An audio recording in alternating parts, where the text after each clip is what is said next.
Aloha nerds, and welcome back to the Salawag's Widescreen Gut Reaction, where I watch things and react from the gut. Doing my super movie review catch up, because I've just been watching a lot of stuff with my friend slash roommate, and I love it all, and I really want to get it out to you.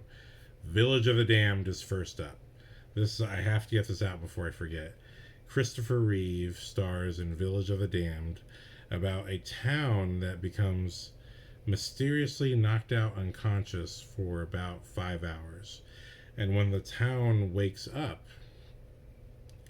all of the women, including a young woman who's never had sex before, become pregnant.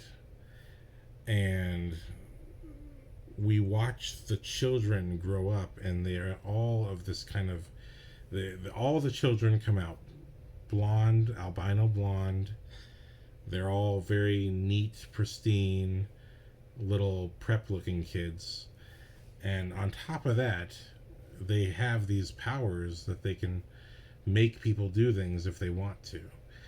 And unfortunately, whenever they're angry at someone, they basically make that person just destroy themselves in some kind of sad way.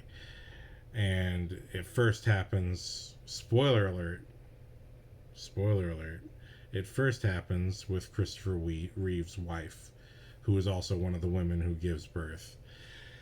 So this whole movie is really about the town dealing with these strange children.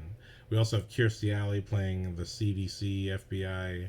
I can't remember which one she's part of, but she's playing that government representative who's sort of in the know of what the government knows, and that apparently this has happened at 2 other towns in America, and the government is closely watching each of these towns. But it's a really creepy movie where it's like similar to Children of the Corn, but to me, I don't recall how I felt about Children of the Corn. I think I was less affected by it. Village of the Damned really got me, because you really have this story of all these parents who are afraid of their own children, and the children truly are an unstoppable force of power. And seeing how much destruction they cause as they grow up this is a real horror movie of another proportion. Having much like Cooties, having helped raise one kid and now currently living with my roommate who has a son, it's a total different view when you look at it like, oh yeah, these guys are destructive, aren't they? But now they have not telekinesis, but they have mind control powers. Oh my god, terrifying. I don't really want to spoil this film, but I do. So without saying too much further, if you have not seen Village of the Damned and you want a creepy movie, you like Children of the Corn, you like movies where children are creepy and scary, you like Pet Sematary, you're gonna love Village of the Damned. You gotta check it out. It's very Stephen King like. But okay, I just do want to do a little bit of spoiler talk for this movie. Just my favorite stuff, because and then please tell me if you like that stuff too in the comments.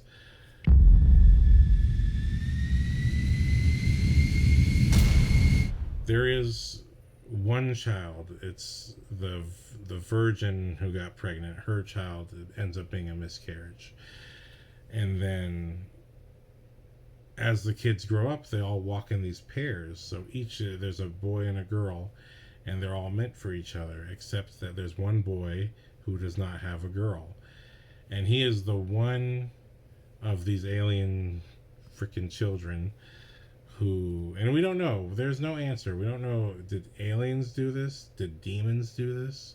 It's hinted that it's some kind of version of both, or maybe it's more alien than anything else. But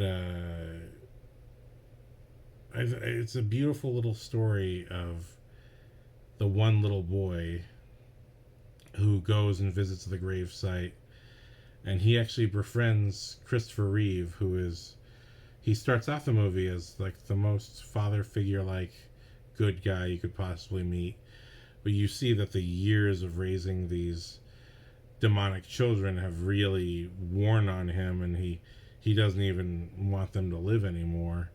And not only that, but his daughter ends up being the most destructive leader of this little group of creepy kids. And so he has a completely negative view of all of them, including his own daughter. But he has this beautiful connection with the young boy who's missing his other half. And simultaneously, like I said, the daughter made his wife kill herself at a very young age. The daughter made his wife delete herself at a very young age. And so both of them have this shared loss of someone that they were supposed to be with, that they were supposed to love for the rest of their lives. And it's just a very nice connection. Village of the Damned is a very well threaded movie with its various, it's not like a cumbersome amount like Outbreak where we just have a lot of different characters. But it's very well threaded with its characters' histories and the plots and the premises going on. And so there's such a point that at the end, this is why I love the movie. At the very end, it comes down to Christopher Reeve to have to find some way to kill all of the children. Now, I've talked before about how hurting kids is not really a thing that I like in movies and shows. Not that, I don't think there really are people who really like that necessarily. But there are some movies and shows where they'll hurt kids, or they'll have kids become zombies or something. It's hard for me to watch that, except in cases like Cooties or 28 Days Later, either where the subject is so serious you can't help but appreciate that they're not trying to hurt you as an audience member, but they're just being believable to their world. Or that it's so outlandish, like Cooties, where it's like, okay, it's a joke, it's all a joke, just relax there. Kids are little monsters, that's the joke. But Village of the Damned does such a great job of making it so domestic and relatable, and because it's so relatable, I think it really hits at the end when Christopher Reeve ends up blowing up the kids, but he saves David. He saves the one kid he bonded with earlier, because that kid was missing his other half.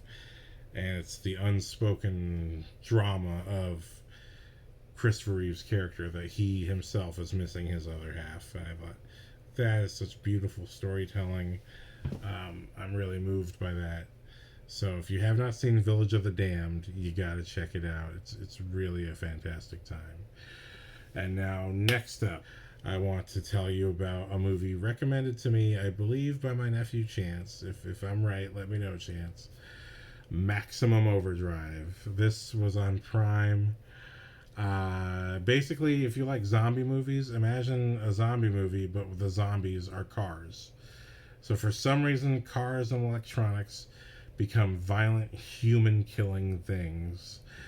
And basically, this group of people are stuck inside of a restaurant arcade because this band of driverless, or at least humanless,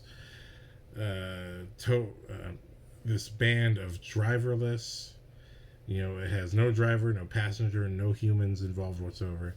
This band of semi-trucks, it's very reminiscent of Duel, a whole film where you don't see the driver, but there's a man being chased by a semi-truck that looks like it came out of hell.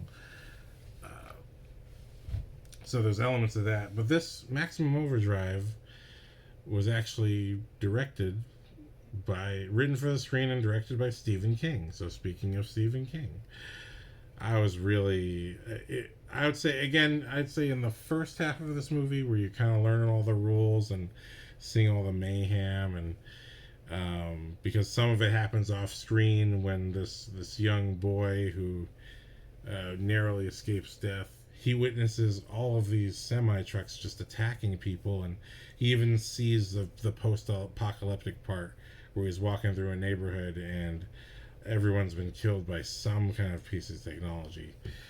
So Maximum Overdrive delivers the goods in the sense of lots of crazy deaths, lots of post-apocalyptic horror, But outside of that, it's a very cheesy movie. It's very cheesy. Um, just wow, just wow! It is a cheeseball horror movie like you've never seen before. Maximum Overdrive.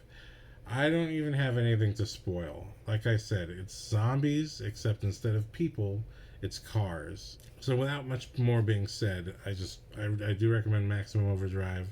There's a bunch of cavalcade of characters. If you like Jim Gordon from the Michael Keaton Schumacher days, that actor is there. He plays the owner of the restaurant slash arcade, and yeah, he's out for himself. Everyone's out for themselves in some kind of way. Emilio Estevez is the star. We have Laura Harrington, who has been in a bunch of stuff, but most notably you would know her from The Punisher as Howard Saint's wife, as John Travolta's wife in The Punisher 2005. And she was also in Mulholland Drive, David Lynch film. And so we got a great cast here. It's a solid time with a solid group of people who lead the show very well. But like I said, it's very cheesy. It's very over the top, and it's a great time. And that's what I have to say for today. Thank you very much for watching. Aloha.